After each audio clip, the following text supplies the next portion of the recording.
being recorded.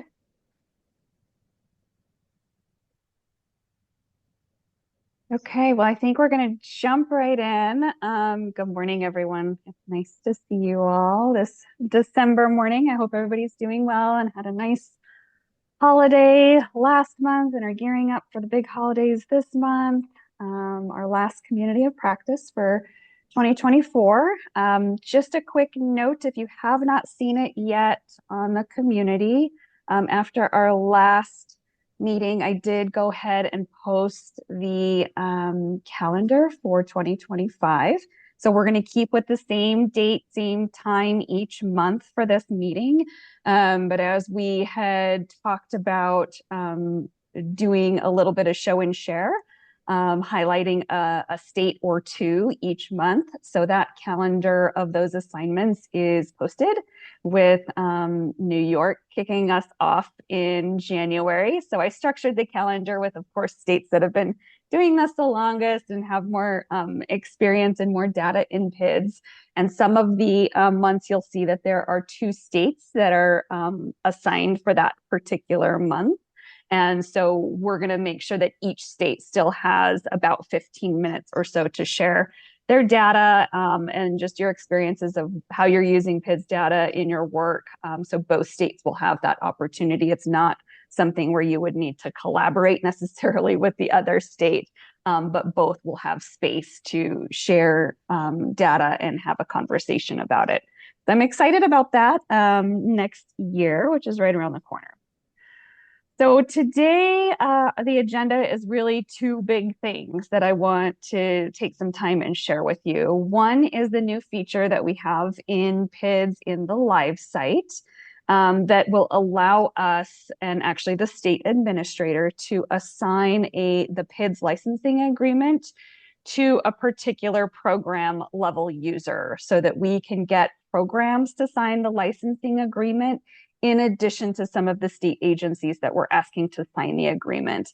And essentially what this agreement is giving them, it's the exact same agreement, the exact same language that we're asking our state partners to sign, but really just does a nice job of transparently communicating how the data is used. So in this era of transparency, we want programs to be fully informed as to what data is going in, how it's going to be used, who has access at de-identified versions, et cetera, and allowing them the opportunity to opt in. So any program that is accessing PIDS, we will want somebody to sign that unless, which we haven't yet encountered this to my knowledge yet, there is a state agency that has the legal authority to sign on behalf of those programs.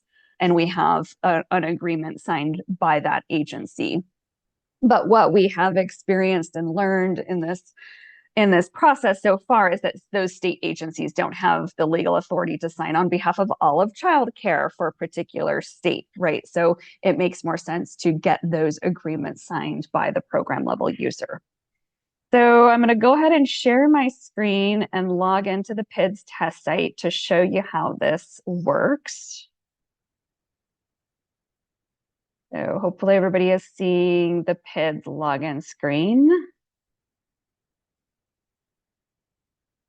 I'm going to jump in as an application admin or a state data admin. I have the app admin for this particular site, so I'm just going to go ahead and use that one. So I'm going to log in here. And so this is a feature that is managed 100% by each state's administrator. So your state data admin or your application admin has the ability to control and manage and time this out based on your needs. So it's not a switch that we turned on and now all of these agreements are going out to programs and you all don't have control over it. It's 100% controlled by the admins. So in the admin menu, if you click there, there is a new drop-down option called Assigned Agreement Files. And so when I select that one, it takes me to a new page.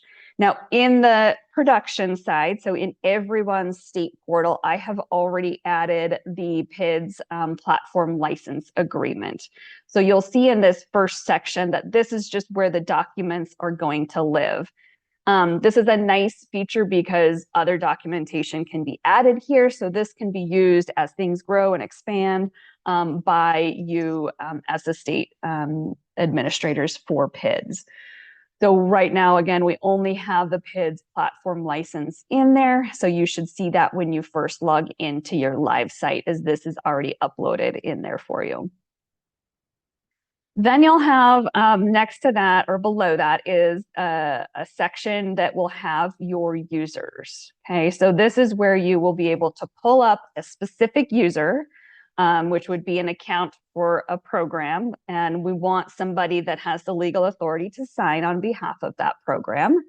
And so you would just either find their name from the list. So as you can see, as most of the panels that we have in PIDS with long lists like this, you have multiple pages that you can scroll through, or you can use this filter feature. So if I wanted to find myself, I could come in here and find me and then apply that filter. So you can filter it by the username, you can filter it by the program. So you have a couple of options there, but essentially you're just trying to find the person that you want to say, we want this person to sign this agreement for this program. So here I am in this system.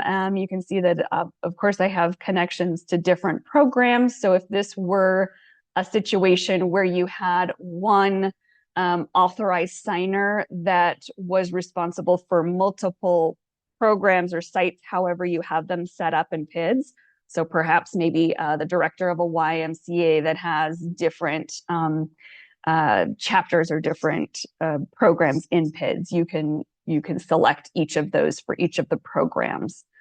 We only want one person per program to sign, but if one person needs to sign for multiple programs, depending on how you have it set up in your system, you'll want to assign it to each of them. So if I wanted myself to sign it for the Alice in Wonderland program who's using PIDS and also the CARS program, I would select both of those. Okay. So once you have your people selected, you're going to click the Assign Agreements to Selected Users.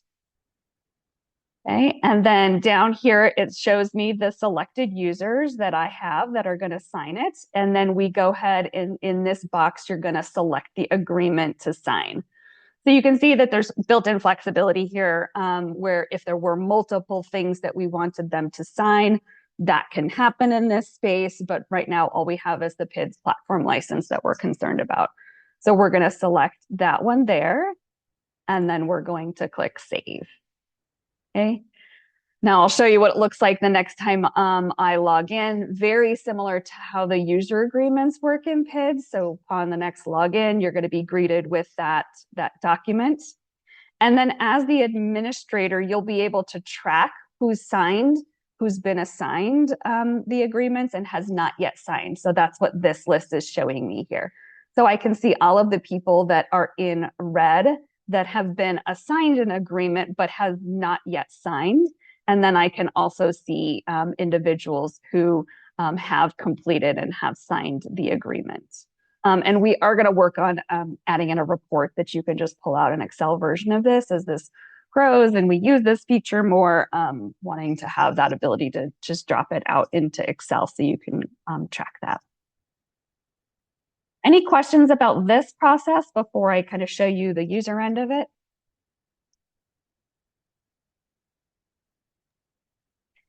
It's Tammy from Illinois. I have just one quick question. So I'm in my little thing and I see all these names. And what did you say? How would you know who the person is? Because I see like the coaches that are popping up with their names assigned to the program. I know that's not the person assigned. Like how would you I guess it's just going to be a little detective work with the Yep. programs and finding out who their administrator is, but Exactly. Yeah, it's going to be working with the coaches, working with the programs to um, understand who that person is. And in Illinois, we have a meeting coming up where we're kind of going to be talking about what this will potentially look like and how we're going to kind of tackle those questions and I that. would love to be there. Yeah. Be So great. yeah. Yeah. So yeah, of course, the state administrators most of them typically aren't going to know who's the authorized signer. So it is going to take some legwork outside of PIDS to figure out who that person is that should be signing the agreement. So good question, Tammy. Thank you.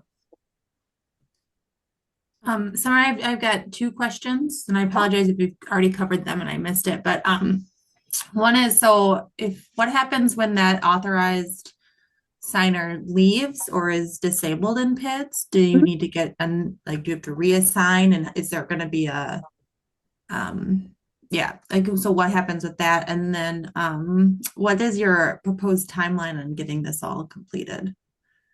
I don't have a proposed timeline because I know that's going to look and feel very different for every state. PMC is very eager to get these agreements signed, but definitely understanding that it's going to take time for sure to put these processes in place, figure out who's the right person to sign it, have those conversations. It's not something that we expect a super quick turnaround, but as soon as possible.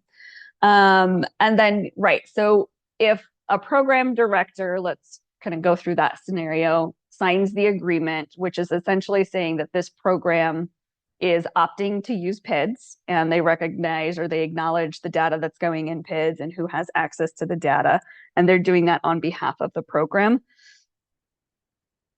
And they leave. So that agreement is for the program. It's not for that one individual user. They're signing it on behalf of the program. So I think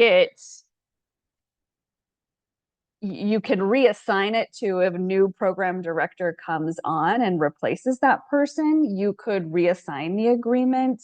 But I think it makes more sense to do these on an as needed basis. So if you had that turnover, I think you would want to communicate to them, this is what PIDS is. They're obviously going to get set up with an account. And so might there be a conversation where they might want to have that opportunity to review it and sign it for the program. But because it's a program level agreement, it's not necessarily a person specific, right? So it'd just be like if you signed it on behalf of a program, a paper version, it went into a file somewhere, you're replaced, somebody else comes in, that agreement still stands for the program. But giving them the opportunity to review it, to see it, to understand what PIDS is might make good sense. So I don't know if that answered your question, but when that user is gone, there's still going to be a record that program, that somebody has signed for that program in PIDS. Right. So there's this archiving component that we've built into it where you'll be able to show that this person signed this agreement on this date. It was this version that they signed. And then as that changes over time, you'll be able to track that. Does that help, Marissa, or further complicate it? Yeah, okay. Great. Other questions before I move on from this screen?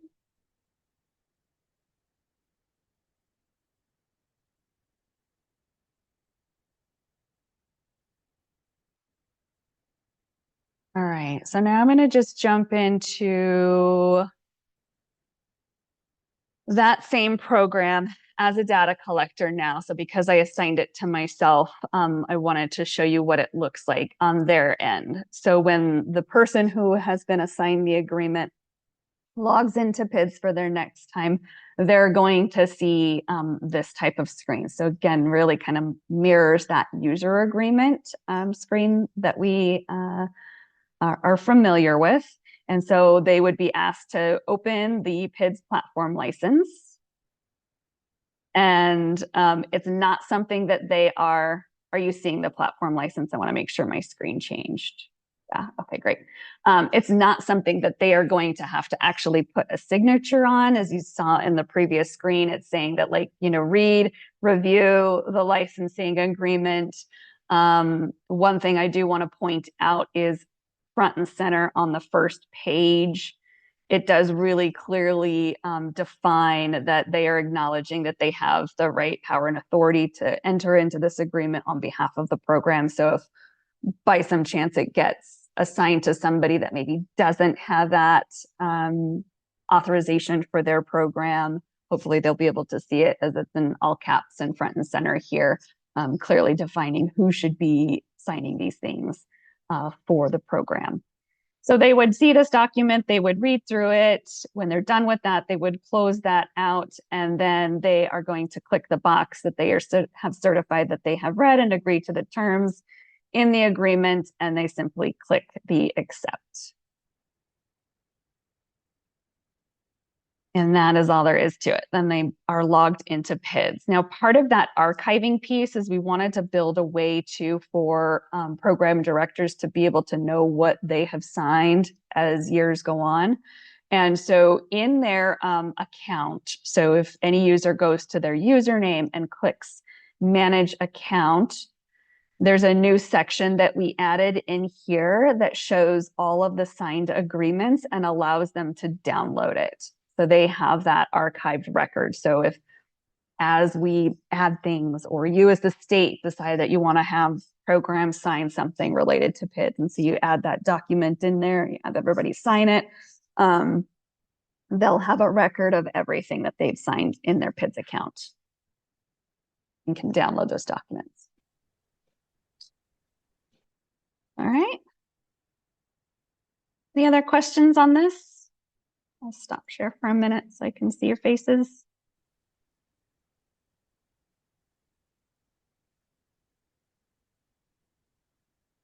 Deb, I see your question. Could there be an alert that says you are about to remove the program agreement, the person who signed the agreement?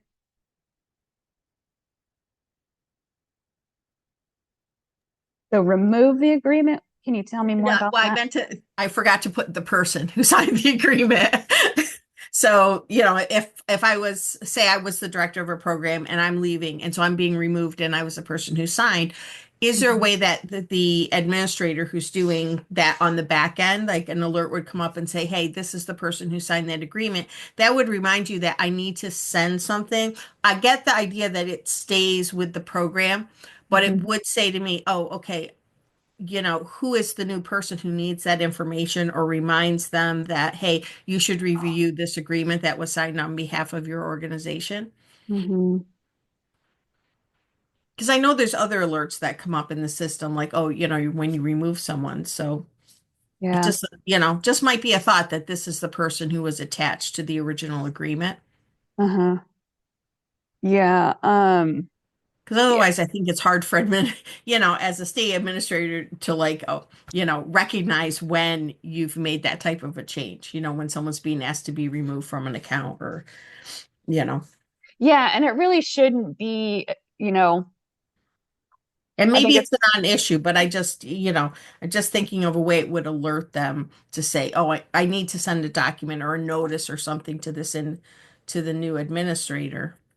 Yeah, I think it's an interesting question, but I think it's also one that, well, yes, we should build it into this concept that we have been thinking about, where it's more of this like admin dashboard that has lots of pieces of PIDS that they're managing and easy ways to kind of see what needs to happen and what doesn't need to happen and things like that. So I think it's a great feature to add into a new component like that. But I wouldn't overcomplicate this process too, because once it's been signed for the program, like that's good, unless the agreement changes and we've added new language, and I say that there's a new agreement and we've added new language for that reason, that then we would want to know, who's signed it and all of that. But yeah, so I think to your point, it would be nice to be able to see, but I also wouldn't over complicate. I got what you're saying. Yeah. The agreement signed for the programs. Yeah. Okay. Yeah. Yeah, but good thoughts and good questions here. Anything else on this? All right. Okay, so the transitioning now to the mental health consultation components in PIDS, which is really exciting. So I'm going to go ahead and share my screen again. And and I'm going to jump out of this role. So I'm going to go back into my application admin role again to start off this demonstration of the MHC. So all of the mental health consultation components are now in the test environment, which is really exciting. We have been for the past year, building it in a separate space in PIDS, a different version of this that we stood up just so that we could develop it. And we've just recently pushed all of that over to the test environment. So now it is available for you to explore and users to get in and click around and check out. Our go live plan right now is the first week of January. So we're looking to do some final testing, make a few final corrections to it, and then after the holidays, do the publish to the live site. So that's our game plan right now, is to have this go live in January. And as I've said on other calls, at that point that it does go live, I will also be announcing dates and times that users can sign up to do a webinar with me to go through all of the details of the components and get training on how to use it and how does it all work with the PID system. So all of that will be coming in January. So a couple of things that you'll need to do as the admin in order to set this up so that you have those dashboards available. One of the things is, again, in the admin menu in your program management, is for any program that you want to add the mental health consultation components to, you'll want to come into the program setup and add the MHC program type. So just like the family child care program type, when you select that one, then the family child care BOQ is available. Until you have gone in as the admin for a particular program and indicated them as a mental health consulting agency, you won't have those dashboards available. So we want to come in as one of the setup pieces and check the MHC as a program type for that program. Let's save that. So that's kind of setup piece one. The other setup piece is you'll want to make sure you assign users the mental health consultation roles. Okay, so the mental health consultation roles, I'll just come into Amy's profile here and show you that. So when you go into yourself, if you're doing it for yourself or for any other user, you're going to come into where you assign them a program role, and you are going to look for one of three roles or all of the roles. So we have a mental health consultant role. So that is for somebody that is providing consultation services. So we have mental health consultant. So I can go ahead and assign that to my mental health consultation agency program and add that one. Then there is also two other roles. So with the prefix MHC, so MHC program administrator and MHC referral coordinator are the other two. So I can go ahead and add those ones as well to this person's profile. And then the last one was MHC referral coordinator. So these are the three security roles that we've added to the system to be able to do the mental health consultation pieces in PIDS. So in one of the supporting documents that we're going to put out on this is going to show you who can see what now that we've added this new component from the current roles that we have in PIDS, which really are very limited in still what they can see in PIDS.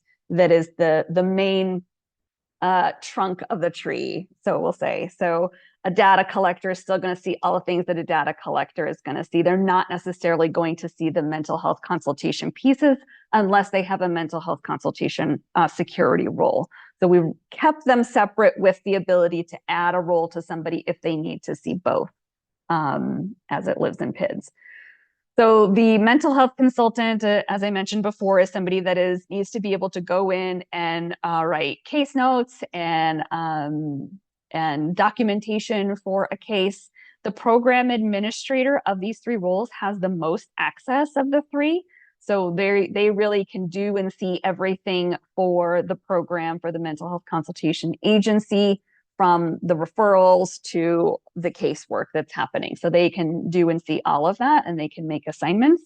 The referral coordinator is the most limited of the three roles. They're really somebody that if it's a large mental health consultation agency, might just be tasked with entering in referrals, but not able to process those referrals or access or do any case activity or things of that nature. So really limited role there.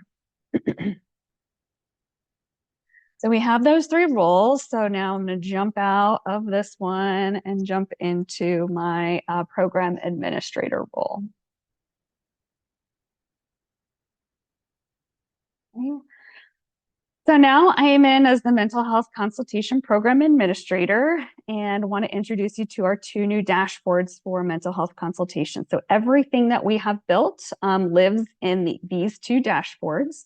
So the first dashboard you want to take a minute to explore and check out is the consultation referrals section. So I'll go ahead and click there first. So this dashboard is your referrals hub. So it is the place where referrals are entered. It's also the place where referrals are processed.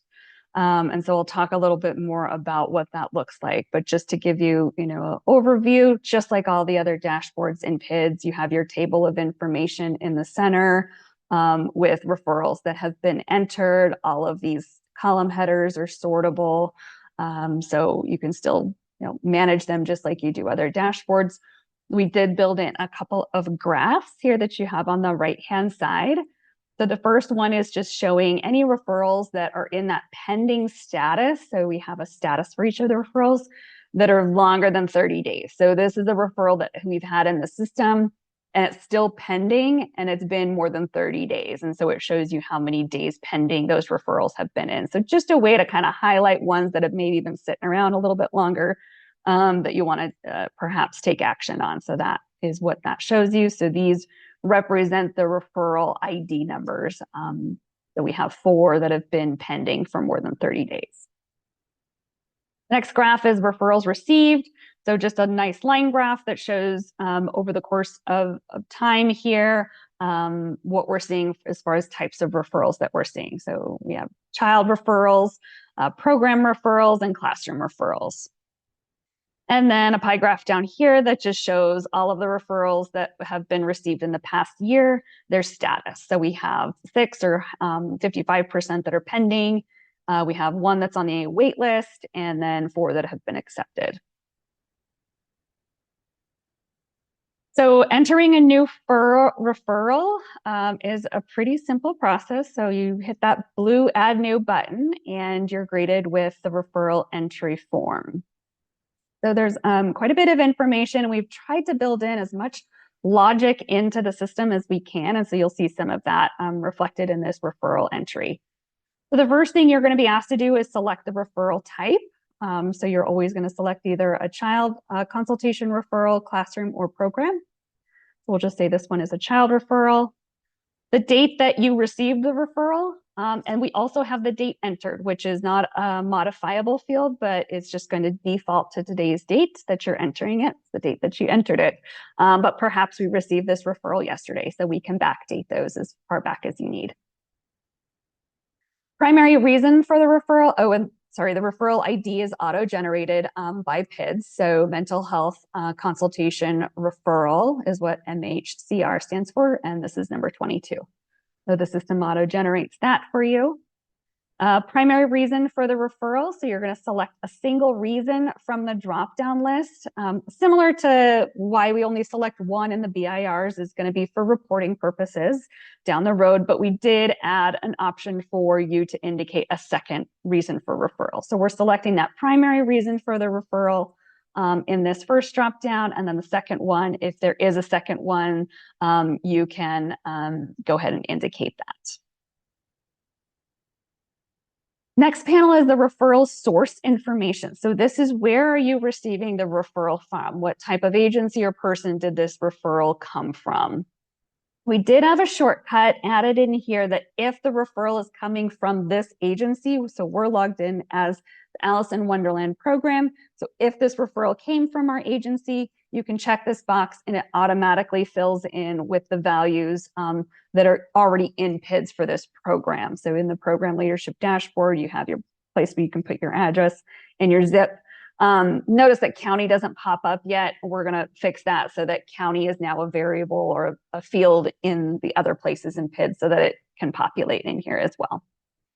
But if it wasn't your agency, then you wouldn't check that and you can just fill in the field. So perhaps this came from a local resource center. And we've tried to really make these as general as we can for states. This one's also going to get updated here in our last round of fixes. But we recognize that still need to have the others. We may not have hit everything in every scenario in every particular state that's doing this, but tried to make these as big and broad and general as we could, knowing that mental health consultation looks very different across states.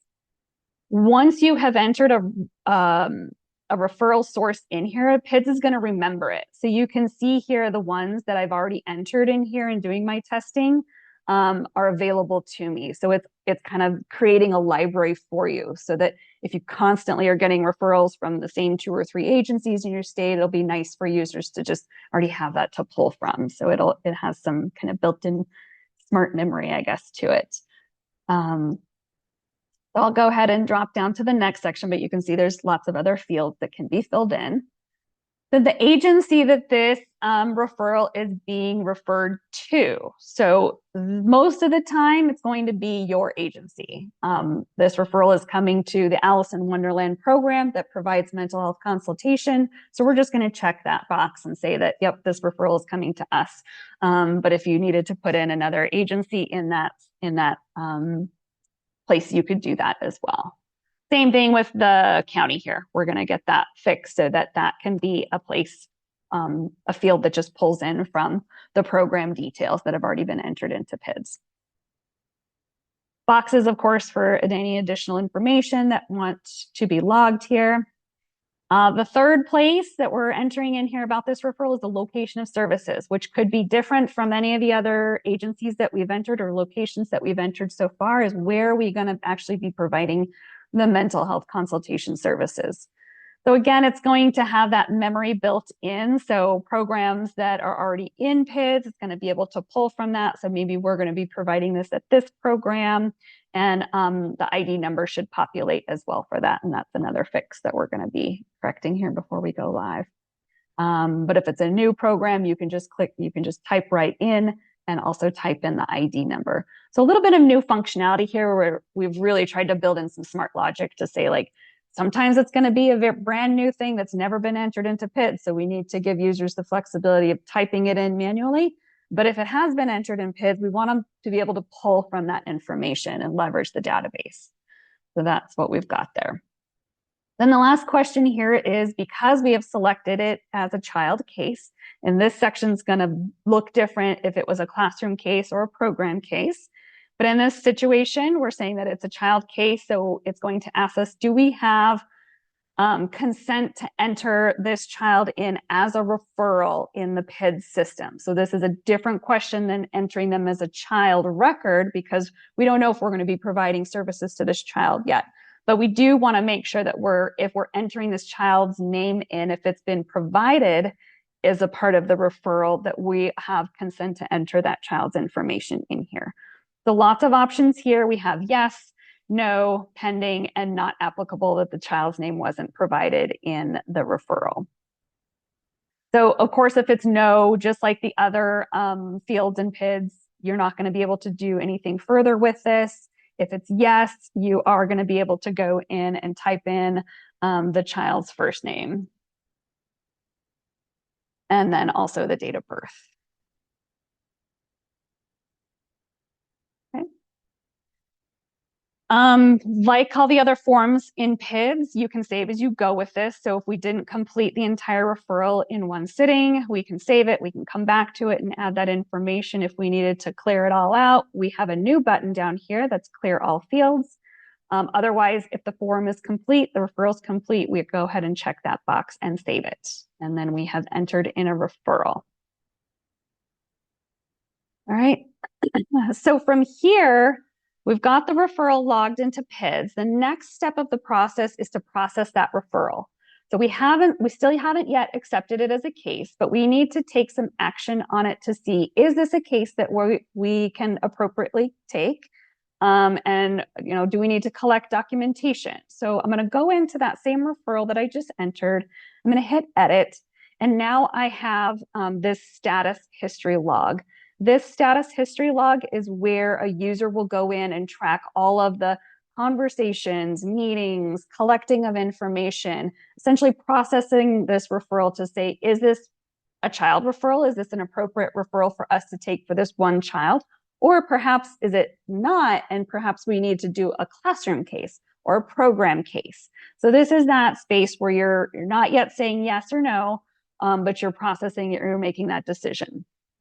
You have all your referral information here.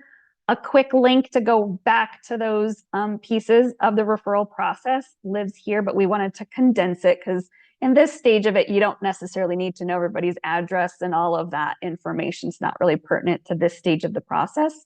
But if you need to get to it, you can get to it through these links. So we're going to click add new status, and it's basically very simple. So we're just adding in what the status is of this particular referral. Are they still in a pending status? And we're going to add a little note here that says, what we're doing. Or it should be referral processing. It's not yet a case. And we save that. And then when we get to the point where we're now ready to accept, we can come in and add another status.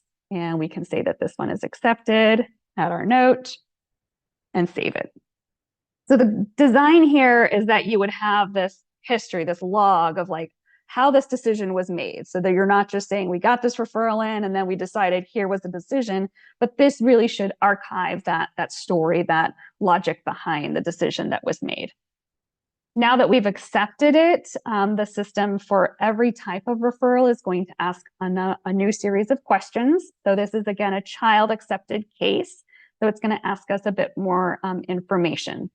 So PIDS is now creating a case ID. So we have mental health consultation case 16 that's auto-generated. And we are going to assign this case to one of our mental health consultants. So we'll say that we assigned it on this date. And we are assigning it to James Bond. The only people that will show up in this dropdown are people that are users of your system that have a mental health consultation user role or a mental health consultation administrator user role. So just know that that's how these folks end up here. Service details. So we're going to indicate here that the mental health consultation is provided by an external agency that's not in PIDS. Mental health consultation is provided by an agency in PIDS, or mental health consultation provided by this agency that we're saying is in PIDS. This is most likely going to be the situation, but in designing this, we had so many different scenarios that we wanted to give the option for saying that we are entering it as this referral for here, but it's going to be provided by an agency that doesn't have a PIDS account yet. So some just different nuances in different states. So we're going to say that our agency here is going to be providing the mental health consultation, and the primary location of the services. These are general buckets again. So we have a couple edits here that need to take place yet in this list, but it's going to be provided at the child care center, at the family's home, at a licensed Head Start or early Head Start, at a school. So all of these details here. And then it's going to ask us even more consent questions. So consent to receive mental health consultation. So we've accepted the case, but has the parent for this child consented to say, yes, we would like to receive mental health consultation services? So that's what this is asking. So if it's a no, it kind of stops here because you don't have consent to receive this service. So the process would really kind of stop at this point. But we'll say that we do have consent to receive mental health consultation. Just like all the other consent fields, you have an optional place to upload that document. And then a second question that we're going to answer here is consent to enter the mental health consultation data in PIDS. Two different things, right? Yes, as a parent, we want to receive this service. And yes or no, we want to have the data entered into the PIDS system. Just like the normal PIDS side of things, if the answer is no, then it's not going to allow you to enter that child's information into the system. Okay. If it is yes, then we have a way for you to add a child record right into the system. So this blue link will take us to the child profile page where we are going to add a child. So it's just going to bounce us to the children dashboard in PIDS where you would go through and fill out all of the same information as you would. Okay. So I'm going to jump now, just looking at time, to the other dashboard. So referrals is where we're entering it, processing it, and then in the mental health consultation dashboard is where the mental health consultants are actually coming in and logging their work. So we have several different panels here. Up at the top, we have new cases. And if you hover over the help, it tells you that these are cases that are accepted. So they're official cases. They have been assigned, but we don't yet have a case note or an action plan. So they're cases that have been logged into the system, but no activity has happened on them yet. So those ones are put up at the very top of this dashboard to kind of highlight. These are ones that we haven't touched yet. We haven't done anything on. Then you have your child cases, you have your classroom cases, you have your program cases, and then you have your closed cases. And each mental health consultant in the system will only have the cases that they have been assigned. So similar logic for other things in the PIDS system. Really, it will depend on their pyramid model professional profile and if they've been assigned a case. Which case assignment can happen in that referral screen we looked at. It can also happen in the pyramid model professional page as well. So I know this is a lot of information, but I did want to, and this isn't designed to be a full-on training for this, but wanted to give you a sense of what this looks and feels like enough that you can go in and play with it.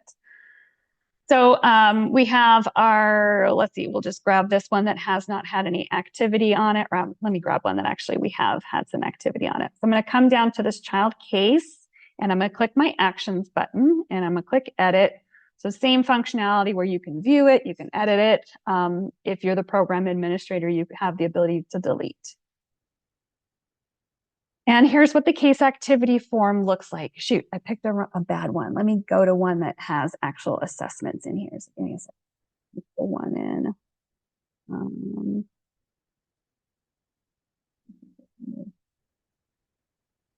I want to highlight how the assessments pull into here.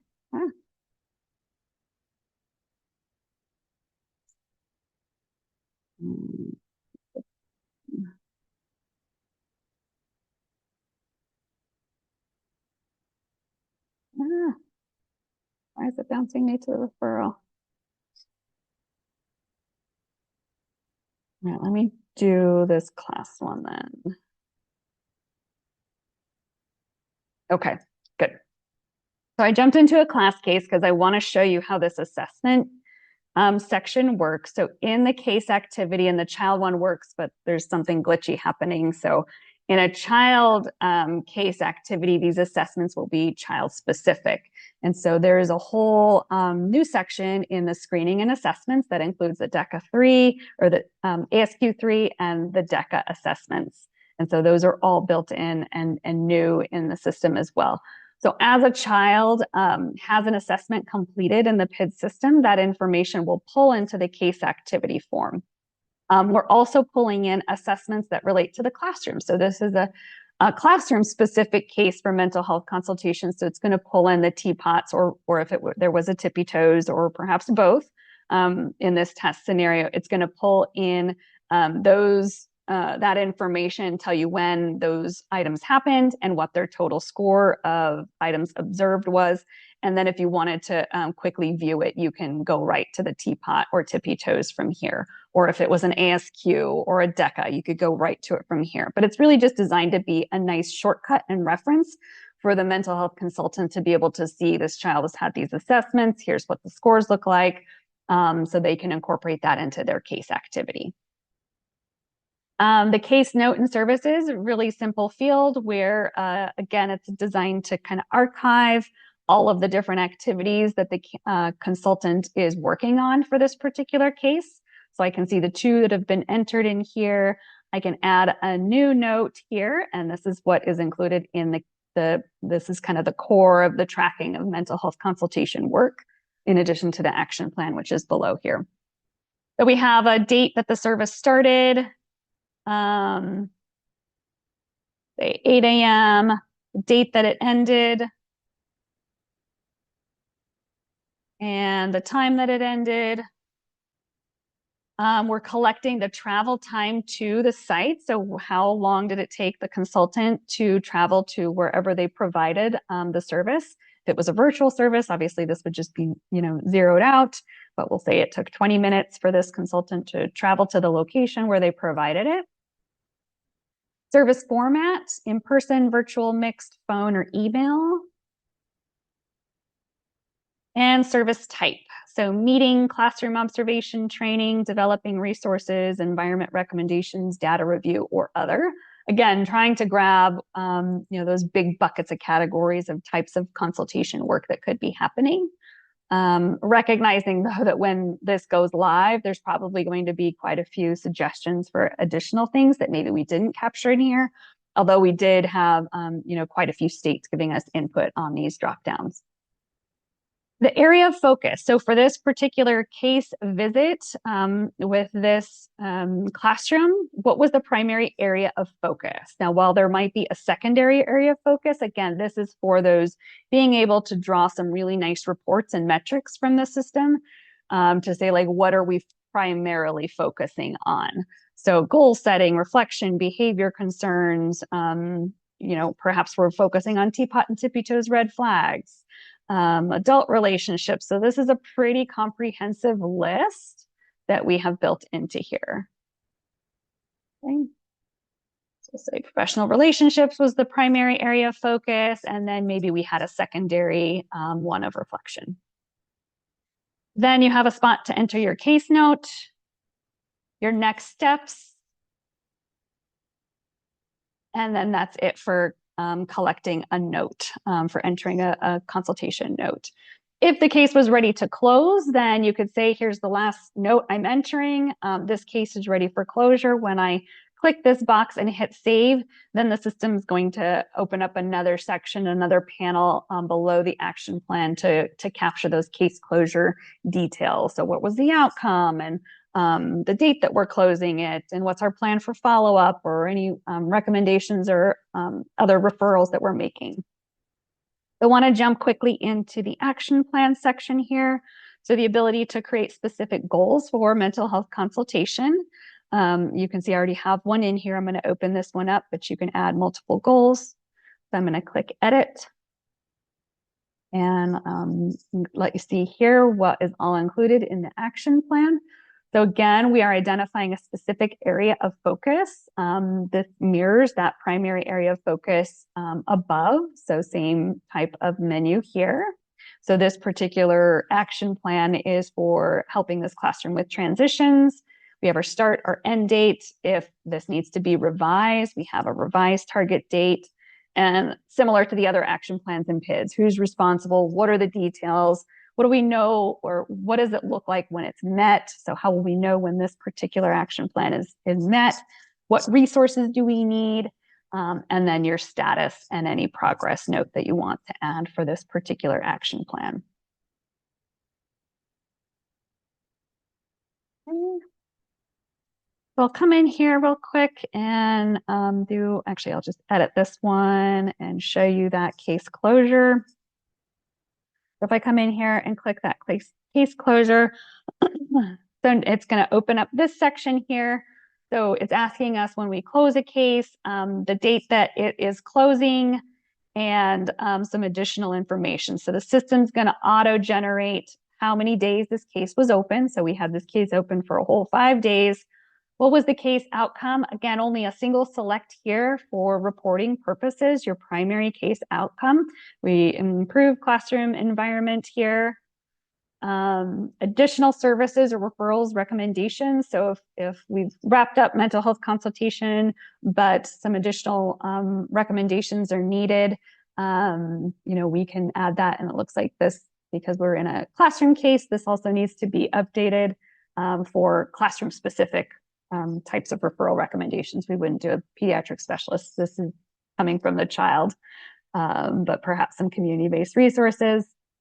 Service summary. So in addition to your case notes, in addition to the action planning, a place to just kind of summarize the case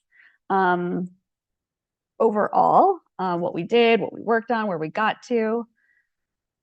Question about were all action plan goals met? And that's just a simple yes or no. And if the answer is no, what was the reason that all of the goals were not met? So mental health consultation no longer needed, lack of contact, or other. What is the follow-up plan? So recognizing that just because we close a case, that might not be the final time we're communicating or engaging, but there might be a follow-up plan. So maybe the follow-up plan is to do 2 observations, a certain time period after the case closes. So you have a spot here to specify what that plan is. And then down here, a spot to specify when that follow-up is scheduled to occur. So perhaps we're going to do a follow-up in April and then in July, whatever that might look like for 2025. And then we can save that. And then as you go and do the follow-up, you'll still have access to this. So this case now drops down into the close where we're doing that follow-up. It's not one of those active cases in our dashboard, but we can come in and enter in a follow-up note. Okay. We do have a couple minutes here. I just want to quickly touch on what we have for reports so far. So there are Excel exports for all of the different components, just as we do all PIDS builds. But if we do a keyword search, we are also pulling out and doing some additional pretty reports or nice summary reports in PIDS. And I gave them some feedback on this, so these aren't quite ready for showtime yet, but I'll see if I can pull one in that maybe has some data. So similar to the other reports in PIDS, wanting to give folks a nice way to just quickly, easily access what's happening. So this one is the case activity report, in which you'll be able to run a report for a program, or if you're a state level user or a hub level user for more than one program, what types of cases are we receiving, how many are active, how many are closed, cases by consultant. So trying to manage that capacity. Where do you have, what do the caseloads look like for each of your consultants? Cases by location. So this obviously doesn't have anything in here. And then cases by hub. So just to give you a sense, we are building out some reports in here in addition to the Excel exports that will give the users some nice information with those pretty graphs and visuals to summarize what's happening with consultation. This case detail report is really designed to show you everything that has happened with a particular case over the course of time. So not really one that you would run for multiple classrooms like I have here, but I didn't know which one I was going to pick. But this is designed to give like a summary if a parent or they were being referred on for other services, and you wanted to show everything that has happened from the moment that the referral was entered to all of the case activity, kind of the whole story of this case from start to finish, to be able to have that in one view. Since it's broken up into 2 different dashboards and multiple panels, wanted to have a nice synopsis that could be printed off and shared with those that need it. So with that, I'm going to stop sharing. I have about 5 minutes left for initial thoughts, questions, reactions to what we have designed in PIDS yet. And again, this was just to give you a real high level. Here's where it is. Here's where you can go to click and to learn more and to explore it. And official training will be coming out in January and February for how to use these features.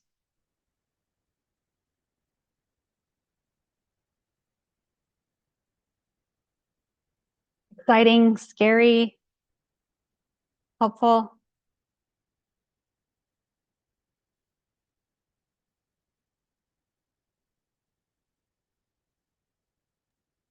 Just it looks like an incredible amount of work, and it's impressive how carefully you thought about not only the elements to enter, but how they analyze together. It's really impressive, Summer. Thanks. It has been a team effort, and hats off to our partners in Maryland and Connecticut and Utah and Wisconsin and all over that have been giving us great feedback on this process. And it's been challenging because, as you all know, mental health consultation looks so different in every single state. Some states have many agencies, some states have one agency that's doing it. So to design something that's going to work for everyone was a huge hurdle. And then also, how does that integrate in with PIDS, right? Where you're going to have users that are creating new programs in PIDS that all they do is mental health consultation. But how does this blend with all of the other pieces in the system and complement it? We didn't want to build the mental health consultation just as it is. This is still the pyramid model implementation data system. So it has to speak to pyramid model implementation. So bringing in the teapots and leveraging having that data in PIDS hopefully will be a win for folks and users. Hey, Summer, I just wanted to jump in to say, Yeah. I can't believe we got here. It's amazing. It looks so good. And just thank you and your team for all of the hard work. Like it's definitely been a journey. Yes, it has been a journey. Yes, thanks, Margot. All right, so please feel free to explore it, share it with your users in your states. If you have folks that are doing consultation, maybe they've never logged into PIDS before because they haven't had a need to. If you want to open access up and let users explore it, please do so. We're still, as you kind of saw, and I mentioned some of the areas that we're still working through, some final testing and adjustments, and we're in hopefully our last round of fixes. But I will be creating a process in which users can add suggestions. So things that are not necessarily broken, but in this drop down for our state, it would be really helpful to have this bucket in here.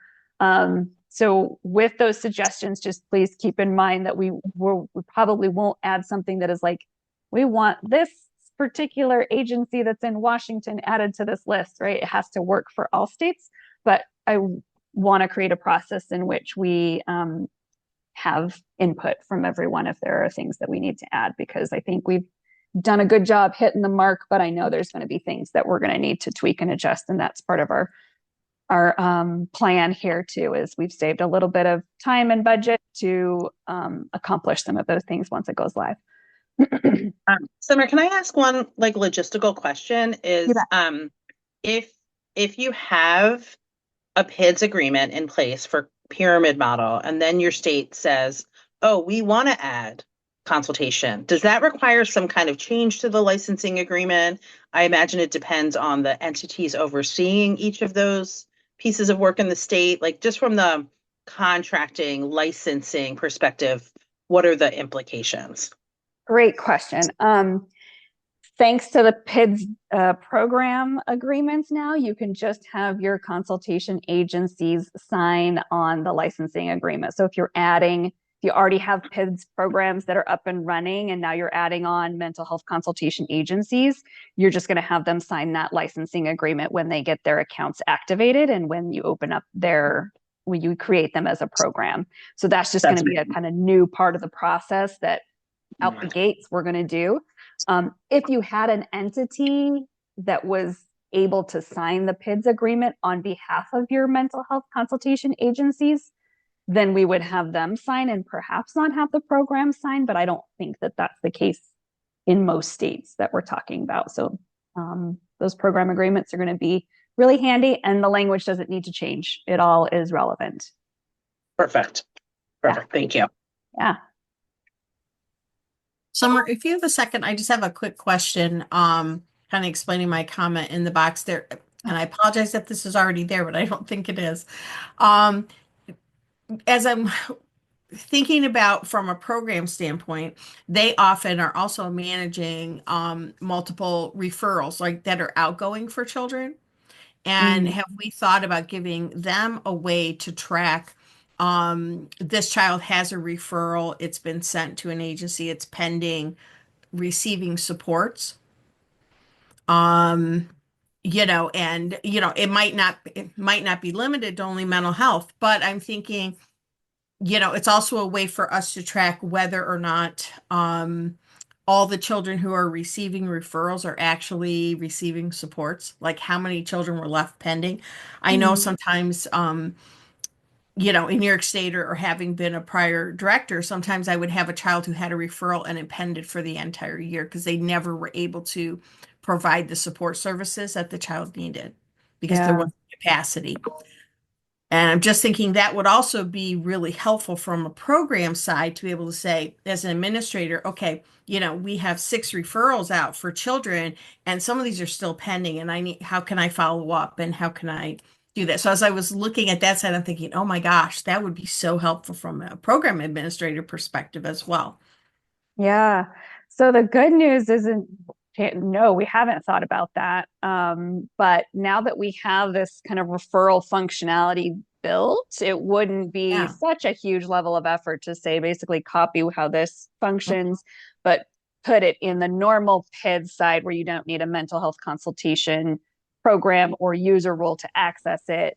Mhm. That gave you kind of that same ability to say we've sent this referral on for this child for these reasons, and here's Mhm. what's happening with it. I can see, yeah, a ton of value there, especially thinking about children who are maybe having some challenging behavior, and you're Mhm. looking for additional supports, and you're doing your due diligence, right? Mhm. To show that effort. That makes really good sense. So let's keep talking about that. I think it's a great idea. Okay. Awesome. Thank you. Have a great Mhm. day. It looks You awesome. too. Good. I'm glad you think so. Yep. See you shortly, actually. Yeah, that's Yeah. right. All right. Bye. All right. Well, thanks so much for participating today. And if you have questions, please feel free to reach out. But thank you all for being here today, and happy holidays to you all. Thanks, you too. Thank you. Bye. Take care.